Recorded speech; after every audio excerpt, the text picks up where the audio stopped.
बेटा हमारी जिंदगी का सबसे बेस्ट समय हमारा बचपन होता है। ये बोलकर वो अपने डायपर में हगने लगे तो मैंने इस बात पे थोड़ा गौर किया और मुझे पता चला कि यस, बचपन सच में बहुत रैंडम होता है। बचपन में एक बार साइकिल की चेन चढ़ाते समय मेरा हाथ आ गया तो मैं भाग के अपने अपाहिज दोस्त को भी ले आया कि उसके भी हाथ आ जाए। बचपन में मुझे मेरी दादी का चरित्र सही नहीं लगता था क्योंकि वो मुझे डेली नया तारा दिखा के बोलती थी वो तुम्हारे दादाजी है। बचपन में मैं थोड़ा भोला भी था, ऐसे फालतू किसी को उंगली नहीं करता था, वरना फिर मैं 9 तक ही गिन पाता था। एक तो तब कोई भी आके गिनती पूछ लेता था और उंगली करते समय गिनना कितना मुश्किल होता है पता है। बचपन में मैं और मेरा भाई हमेशा WWE देख के लड़ते थे क्योंकि माँ बाप की चाहत लड़ने लायक थी नहीं। एक तो मेरा छोटा भाई बचपन में बहुत शांत स्वभाव का था, बेचारा स्कूल में भी सीनियर से बुली होता था। हाँ वो सीनियर मैं ही होता था। एक बार मुझसे बोलता भैया डॉक्टर बनना मेरा सपना है, तो मैंने उसे नीट की बुक्स ला दी तो अब वो उसका पूरा सपना बन गया। अब वो डॉक्टर गेम में भी बीमार ही बनता है और बवासीर पीछे होती है। चिंटू बुक्स नहीं पढ़ रहा है तू। एक बार बेचारा बिस्तर पे गिर के रोने लग गया तो सब बोलने लग गए कुछ नहीं हुआ, चींटी मर गई, चींटी मर गई। मैं यहाँ सोच रहा हूँ फिर अभी तक हम चींटियों वाले बिस्तर पे क्यों सो रहे थे। हाँ घर में सबकी पीठ पे ददोड़े हो रखे हैं। हाँ ये नहीं गिरता तो हमें तो पता ही नहीं चलता बिस्तर पे चींटियां हैं। हम तो सोए जा रहे हैं चींटियों वाले बिस्तर पे। और स्कूल में जब भी ये छोटे भाई पैड में हक देते हैं तो बड़े भाई को क्यों बुलाया जाता है पता है कितनी घनघोर बेइज्जती होती है पूरी क्लास के सामने। और बुलाते भी इतने सस्पेंस है, वो देख के बड़े भाई का हगना निकल जाता है। ऐसे 2 छोटे बच्चे स्लो मोशन में भाग के आ रहे हैं। हाँ वो उनकी नॉर्मल स्पीड है। मैं देखता हूँ मेरे भाई को क्राइम सीन से 2 पियून पकड़ के ले जा रहे हैं। उसे ब्राउन रंगे हाथों पकड़ लिया गया। मेरे भाई ने मुझसे जाते जाते कहा मुझे फंसाया जा रहा है। मुझे पता था इस लेंडे के पीछे की कहानी इतनी सिंपल नहीं हो सकती। कड़ी तहकीकात के बाद मुझे पता चला इस लेंडे के पीछे बड़े बड़े पॉलिटिशियंस, गैंग लीडर्स और माफिया इन्वॉल्व है। मेरा भाई सही कह रहा था, ये उसका लेंडा नहीं है। हैंड्स अप पीटी टीचर, तो वो लेंडा तुम्हारा था। तो तुम्हें पता चल ही गया, तुम मुझे कभी नहीं पकड़ सकते। रुको, भाग गया। जाने दो उसे बेटा, हमने पीटी टीचर के बड़े भाई को बुला लिया है वो लेंडा उठाने।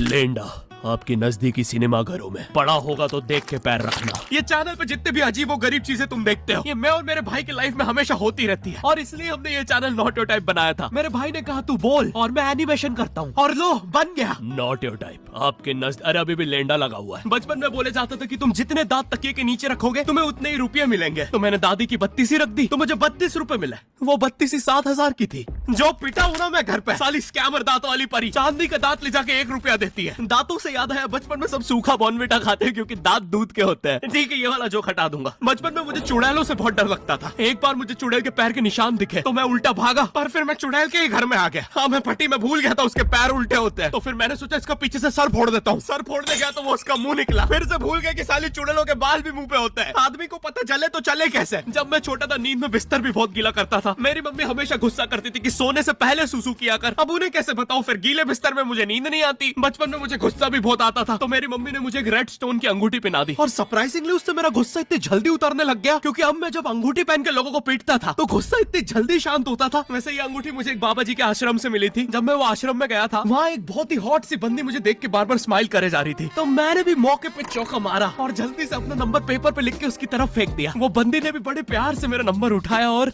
खा लिया। अरे भाई उसको भूत लगे, वो तब से सबको स्माइल दे रही है। हम भी सुबह से नंबर फेंक रहे हैं, अभी तक 2 किलो पेपर खा गई है। बचपन में मेरी मम्मी हमेशा बोलती रहती थी कि बाहर जाके खेलो। अब बाहर मेरे मोहल्ले के बच्चे भाई वो ऐसे अजीब अजीब से गेम्स खेलते थे। कहीं ड्रैगन फ्लाई में रस्सी बांध के उसको पेट बना लिया है, कहीं नंगे भाग रहे टायर के पीछे लकड़ी मारते मारते। मेरी मम्मी को उन पे दया आ रही है कि बेचारे गरीब बच्चे किसी भी चीज से खेल लेते हैं। फिर हमारी कार पलट जाती है। हाँ वो टायर हमारी कार का था। और मुझे एक बात बताओ, चक्के से खेलने पे वो गरीब कैसे कंसिडर हो रहे हैं? क्या पता उनने कार खरीद के चक्का निकाला हो, क्या पता लैम्बोर्गिनी के चक्के से खेल रहा हूँ। नहीं तुम्हें कैसे पता चल रहा है वो गरीब है या अमीर? और एक चक्के से इतनी सारी एक्टिविटी करेंगे ये लोग। कभी चक्के में रस्सी बांध के झूला बना दिया, कभी झूले से फिका के खुद को लूला बना दिया, कभी लूले पे झूला बांधकर हुला हू बना दिया। ये इतने हरामी बच्चे थे, इनके साथ कोई भी घर नहीं खेलता था क्योंकि घर ये जुए में लगा के हार जाते हैं। ये वो बच्चे जिन्हें तुम रिमोट कंट्रोल कार भी दोगे तो उसकी मोटर निकाल के पंखा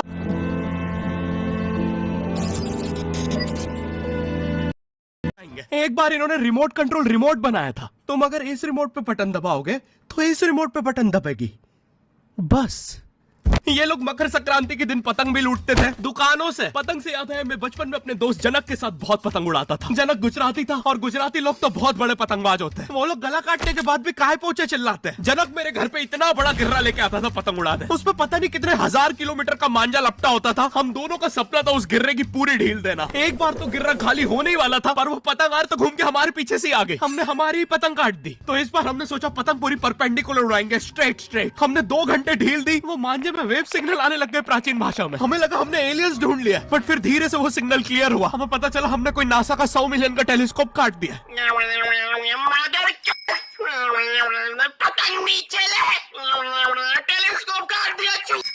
नासा का टेलीस्कोप जैसे ही नीचे गिरा, बच्चों से पहले विसरो ने लूट लिया। बहुत वियर्ड था, इतने सारे बुड्ढे छत कूद के भाग रहे थे। एक तो जनक के मांझे में इतनी सारी गठाने होती थी, वो मांझा इतना भारी हो जाता था, हम चौथे माले से पतंग उड़ा रहे, वो दूसरे माले पे उड़ रही है। बचपन में बोला जाता है किसी भी स्ट्रेंजर से बात नहीं करते, तो फिर मैं इशारे करता था, तो फिर दादी मेरे चरित्र पे सवाल उठाती थी। दादी से याद है पुराने जमाने में एंटरटेनमेंट के लिए कुछ होता नहीं था, तो लोग 7-7, 8-8 बच्चे पैदा कर लेते थे ताकि उन्हें जायदाद पे लड़ता देख मजे ले सके। मेरे पापा के 5 भाई और 4 बहनें, टोटल 9 बच्चे। मेरी दादी ने जिंदगी के 9 साल बस बच्चे दिए। दादी ने 9 साल तक पेट में इतनी लातें खाई है, उनके अंदर से एब्स आ गए थे। मेरी दादी लिटरली अंदर से टूट चुकी थी। उनका इतनी बार ऑपरेशन हो रखा है, उनको डॉक्टर ने टाकों की जगह चेन लगा दी थी। भाई आज के जमाने में तो इतने बच्चे कोई पैदा नहीं करता, उल्टा अबॉर्शन करवा लेते हैं। और यस, मैं अबॉर्शन बोलूंगा क्योंकि मुझे जेल नहीं जाना। एक तो इंडिया में भी अबॉर्शन करवाना लीगल है, लेकिन बच्चे का जेंडर जानना इलीगल है। मतलब तुम मार तो सकते हो, लेकिन किसे मार रहे हो ये पता नहीं कर सकते। तो देखो अब रिस्क कितना बढ़ गया है। क्या पता अंदर शेर बैठा हो या कोई बड़ा गैंगस्टर, क्योंकि तुम्हें तो पता नहीं है तुम किसकी सुपारी दे रहे हो। क्या पता वो अंदर बंदे लेके बैठा हो। बचपन में सबके मम्मी पापा डराते हैं, मस्ती मत करो वरना बोर्डिंग स्कूल भेज देंगे। और मुझे बोर्डिंग स्कूल से इसलिए डर नहीं लगता था कि मैं वहां जाके अपनी फैमिली से दूर हो जाऊंगा। मुझे बोर्डिंग स्कूल से इसलिए डर लगता था क्योंकि वहां पे वो बड़े दांतों वाला ईशान अवस्थी होता है। मैंने पहली बार जब तारे जमीन का ट्रेलर देखा था, तो उसमें वो पागल बच्चे ने आतंक मचा रखा था। फिर मैंने मूवी का नाम पढ़ा, तारे जमीन पे। मुझे लगा बिछाए होंगे इस पागल को पकड़ने के लिए, शॉक वॉक देना होगा तारों से। इसके तो दांत भी इतने बड़े हैं, सारी तारे काट देता होगा। मुझे ट्रेलर देख के लगा कोई एक्शन मूवी है, आमिर खान जोकर बना हुआ है। मुझे लगा यही तारों का जाल बना के पकड़ेगा पागल को। हाँ, ट्रेलर देख के तुम्हें क्या ही समझ में आएगा। एक शॉट में आमिर खान बोल रहा है आपके बच्चे को डिसलेक्सिया है, फिर अगले ही शॉट में जोकर बन के बड़ा मछलियाँ उड़ती क्यों नहीं। फिर मुझे लगा ये शायद अपने माँ बाप को बोल रहा था।